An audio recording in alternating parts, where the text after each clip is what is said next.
Pagi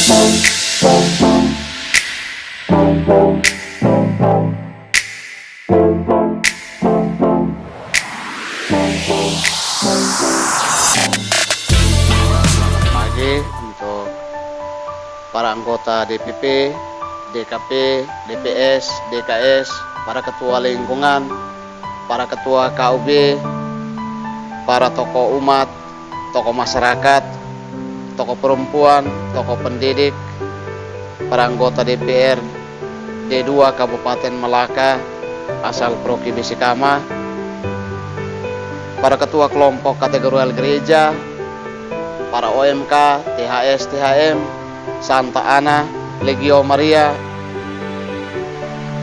persaudaraan, para orang tua, para imam, biarawan, biarawati, para ketua ranting perguruan pencaksilat, PD, Dekolores, DSHT, Kerasakti, singkatnya umat Proki Santo Yohanes Baptista Besikama. Saya mengucapkan selamat berbahagia, salam sejahtera untuk kita sekalian. Pada kesempatan pagi hari ini, kita akan memulai dengan sinode para uskup sedunia atau sinode gereja Katolik yang akan terjadi di paroki kita ini. Kita akan memulai dengan kegiatan sinode gereja paroki di paroki kita ini mulai dari hari Senin hari ini tanggal 7 Februari tahun 2022 dan akan diakhiri pada hari Senin tanggal 14 Februari tahun 2022. Kegiatan sinode ini, sinode gereja paroki ini akan diawali dengan misa pembukaan di gereja pusat pada jam 9 pagi. Dan pada hari Senin tanggal 14 Februari juga akan dilaksanakan kegiatan penutupan sinode gereja di paroki kita ini. Dan pada hari ini juga telah dibentuk panitia ad hoc sinode gereja paroki Santo Yohanes Baptista Besikama. Dan mulai hari ini setelah misa pembukaan sinode gereja paroki, panitia ad hoc bersama dengan tim rayon dari pusat paroki, tim rayon dari stasi Sikun, stasi Batiti akan mengunjungi umat dari tingkat KUB, lingkungan, stasi, yang mana di dalam kegiatan ini sendiri sebenarnya panitia dan tim mau melihat sendiri dari dekat pelayanan gereja Katolik di paroki ini. Adapun di dalam kegiatan sinode gereja atau sinode para uskup sedunia sudah dibuka oleh Bapak Paus Fransiskus pada tanggal 9 Oktober tahun 2021 dan akan ditutup pada tanggal 9 Oktober tahun 2023.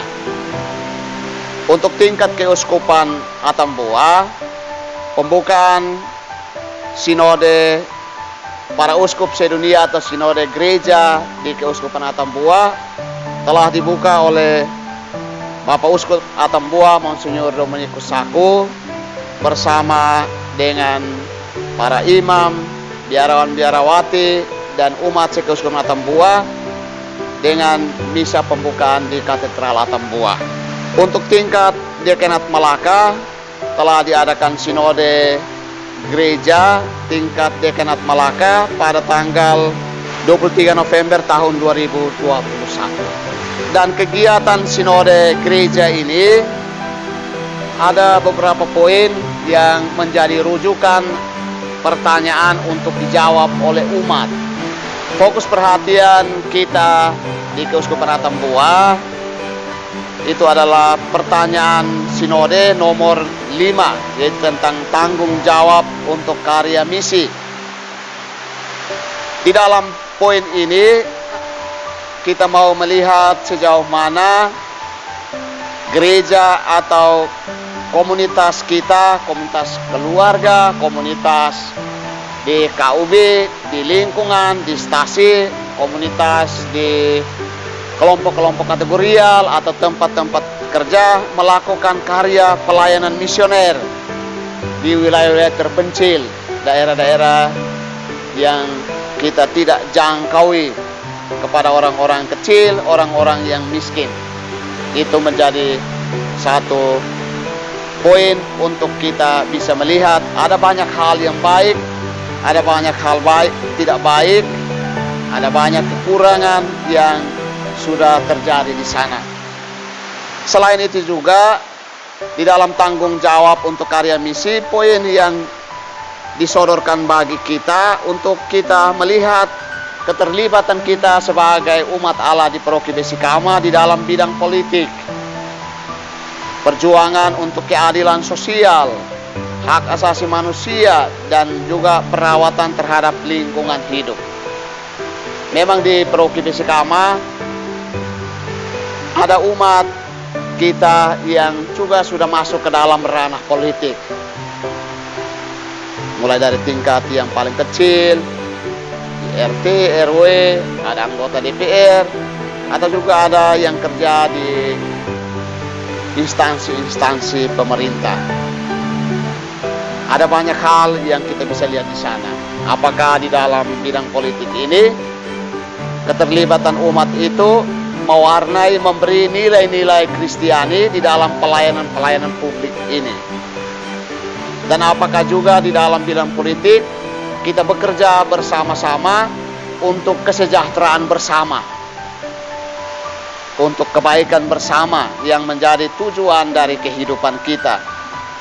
Apakah juga di dalam bidang politik ketika ada perhelatan pesta demokrasi, kita menyuarakan hak dan kewajiban kita secara baik dan benar atau tidak? Termasuk juga sampai pada puncak pesta demokrasi itu, ketika ada salah satu paket atau salah satu yang kita jagokan atau kita tidak jagokan, ketika mereka menang atau kalah, kita berani untuk berdamai dengan keadaan, mau menerima kekalahan atau tidak.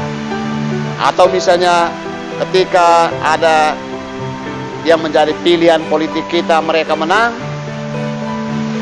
pihak yang kalah kita juga rangkul atau tidak untuk bekerja bersama-sama untuk mencapai kesejahteraan bersama. Dan apakah juga di dalam bidang politik ini kita sudah dewasa dalam berpolitik atau tidak? Persaudaraan, kekeluargaan, kehidupan bersama untuk bekerja bersama-sama dengan siapa saja itu tetap terbina baik atau tidak? Ada saling menghargai, menghormati atau tidak? Ada banyak hal yang terjadi di dalam bidang politik. Di dalam memperjuangkan keadilan sosial, apakah di dalam kehidupan menggereja, kehidupan mengumat, masih setiakah kita untuk memperjuangkan keadilan sosial? Atau lebih banyak kita memperjuangkan kepentingan pribadi, kepentingan golongan, atau kepentingan kelompok, keluarga, dan seterusnya yang bukan menjadi kepentingan bersama? Atau di dalam hak asasi manusia, orang lebih fokus pada haknya, hak asasi manusianya kah, lalu tidak mau menjalankan kewajiban asasi manusianya? Atau orang hanya menjalankan hak asasi manusia, menjalankan kewajiban asasi manusia, lalu lupa untuk menjalankan tanggung jawab asasi manusia? Jadi ada tiga hal yang juga menjadi perhatian untuk kehidupan kita menggereja di paroki ini dan di keuskupan ini, atau di dalam usaha untuk merawat lingkungan hidup. Bapak Paus Fransiskus sudah mengeluarkan ensiklik tentang Laudato Si, dan juga banyak negara, banyak orang sudah berlomba-lomba untuk mulai menata kembali kehidupan lingkungan sekitar yang rusak. Karena ulah kita manusia, penebang pohon yang sembarangan di mana-mana, pengrusakan pohon, ada bahaya, ada banjir, sampah yang tidak terurus. Bagaimana peranan kita untuk bisa melihat hal ini? Ada yang tanam pohon kurang, pohon potong lebih banyak, ada yang hanya tanam padi, jagung, tapi tidak tanam, tidak merawat ibu kita, ibu bumi. Dan ini juga menjadi tanggung jawab bersama. Di Abu Denok sana, di pantai, atau di daerah-daerah kita di tempat lain, bagaimana peranan kita sebagai umat untuk merawat lingkungan hidup. Itu yang menjadi fokus kita. Dan ada juga 7 poin lain yang juga disodorkan untuk kita melihat, karena ada banyak hal baik dan hal tidak baik yang sudah berjalan di dalam pelayanan menggereja di paroki kita ini. Karena itu, Bapak Mama, saudara-saudara sekalian yang terkasih, di dalam menjalankan kegiatan sinode gereja, melihat pelayanan gereja, pelayanan kita, kehidupan kita, tentu yang harus kita pikirkan bersama dan juga kita ingat baik-baik bahwa jangan kita katakan bahwa gereja itu hanya kelompok para uskup, para imam, para diakon, para suster, para frater, kaum yang berjubah. Tetapi gereja yang sebenarnya adalah semua umat. Gereja juga bukan hanya fisik bangunan, bukan bangunan fisiknya saja, tetapi juga semua umat.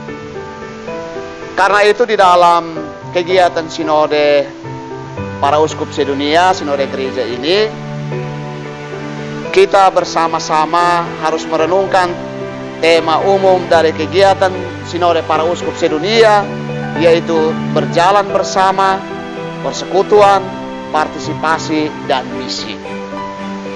Dan di dalam melaksanakan kegiatan sinode gereja di paroki kita ini, secara singkat saya mau katakan bahwa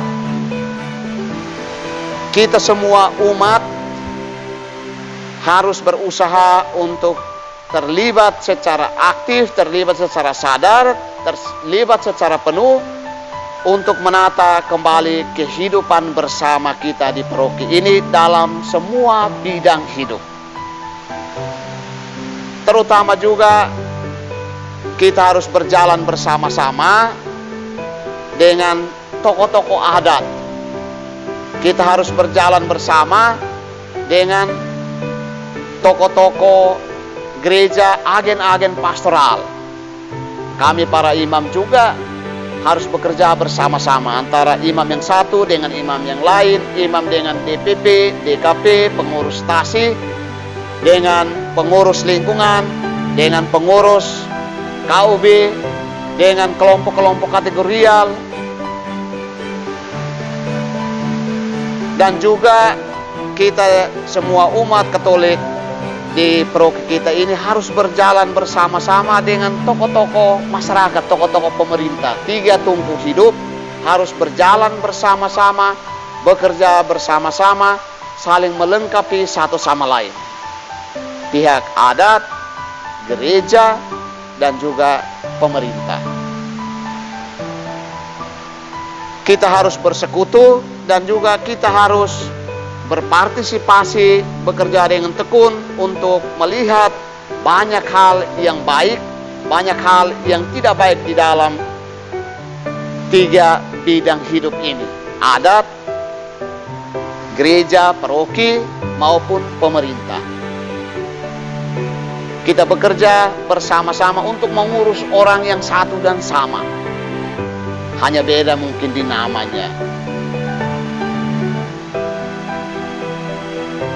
Jika kita bekerja bersama-sama dan kita bersekutu dengan baik, kita semua terlibat untuk segala urusan-urusan yang penting untuk kehidupan bersama kita yang lebih baik, Maka sebenarnya dengan itu kita sudah menjalankan semangat dari Konsili Vatikan kedua yang digaungkan oleh Bapak Paus Fransiskus dengan kegiatan Sinode Para Uskup Sedunia. Sebenarnya kegiatan Sinode Para Uskup Sedunia atau Sinode Gereja ini bukan hal yang baru, tetapi ini hal yang sudah menjadi amanat dari Konsili Vatikan kedua, dan Bapak Paus Fransiskus dia sebagai pemimpin gereja tertinggi Katolik sedunia, dia menjalankan semangatnya itu dan menghimbau kita semua untuk terlibat, melihat banyak hal yang baik, hal yang tidak baik yang ada di permukaan, ataupun juga yang bisa jadi banyak yang terkubur di dalam tanah. Yang baik tidak baik bisa menjadi harta karun di dalam tanah. Dan kesempatan Sinode Para Uskup Sedunia atau Sinode Gereja ini menjadi kesempatan berahmat bagi kita.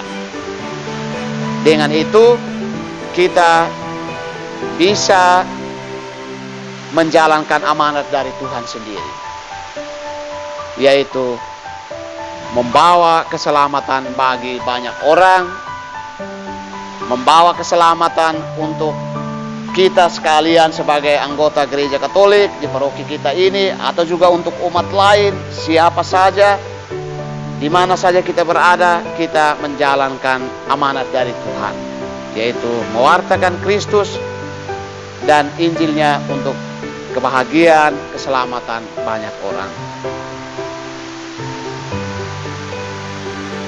Kegiatan Sinode Gereja di paroki ini akan ditutup pada hari Senin pas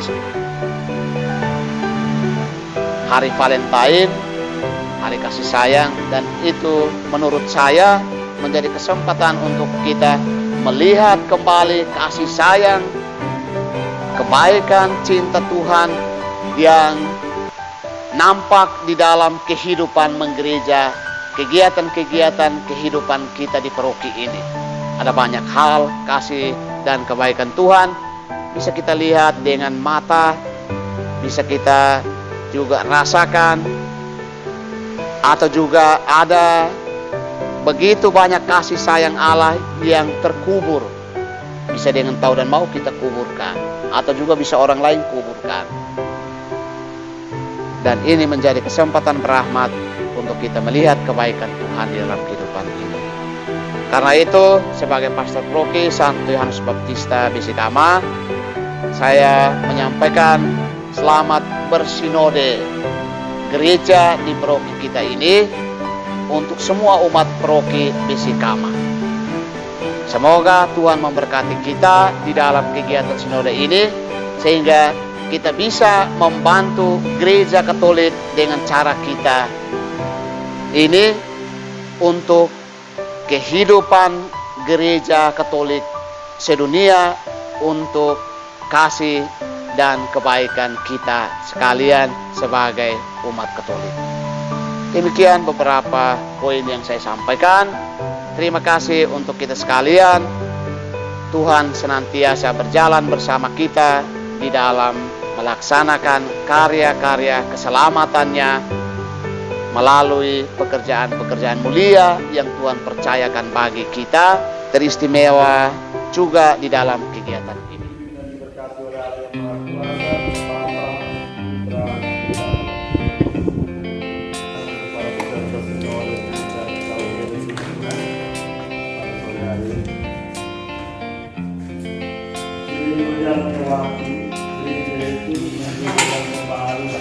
Bicara soal sinode, cukup saja mengerti itu berjalan bersama. Berjalan bersama dalam membahas ini berarti ada hubungan antara umat dengan pelayan pastoral.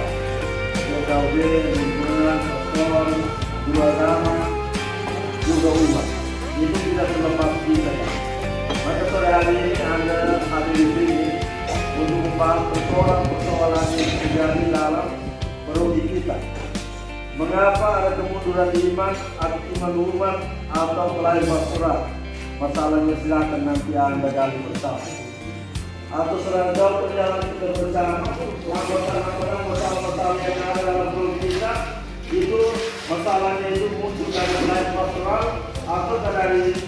umat sendiri. Itu yang akan kita bahas bersama dalam pertemuan atau sinode kita tingkat KWB dan kita berada. Dengan ini karena kita bisa juga dan sinode pada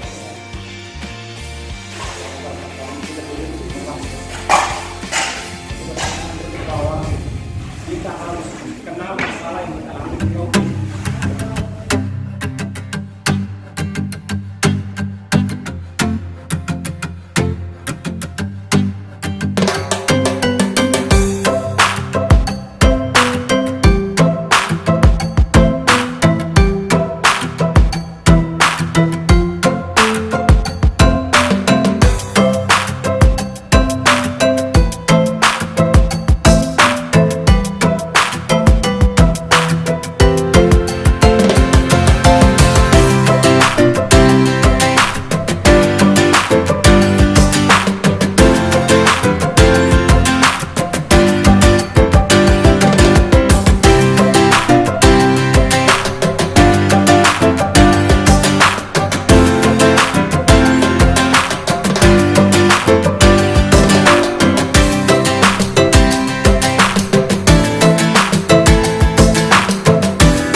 Sinode itu satu kegiatan akbar bersama di mana para pelayan pastoral bersama dengan umat merefleksikan atau menseringkan seluruh perjalanan tentang kebersamaan mereka selama tahun-tahun kemarin. Dari situlah para pelayan pastoral juga umat semakin memahami sudah sejauh mana kerjasama mereka dalam membangun iman, tetapi bukan hanya soal iman, tetapi dalam membangun hidup bersama di dalam satu peruku atau di dalam satu keuskupan. Sedangkan tujuan dari para sinode itu untuk melihat hal-hal mana yang kurang yang bisa diperbaiki pada tahun-tahun berikutnya atau pada hidup kebersamaan selanjutnya. Juga hal-hal yang sudah ada yang baik itu perlu ditingkatkan atau dipertahankan dalam membangun hidup bersama, khususnya hidup umat beriman dan juga kehidupan bersama dalam hal ekonomi, politik, dan lain sebagainya.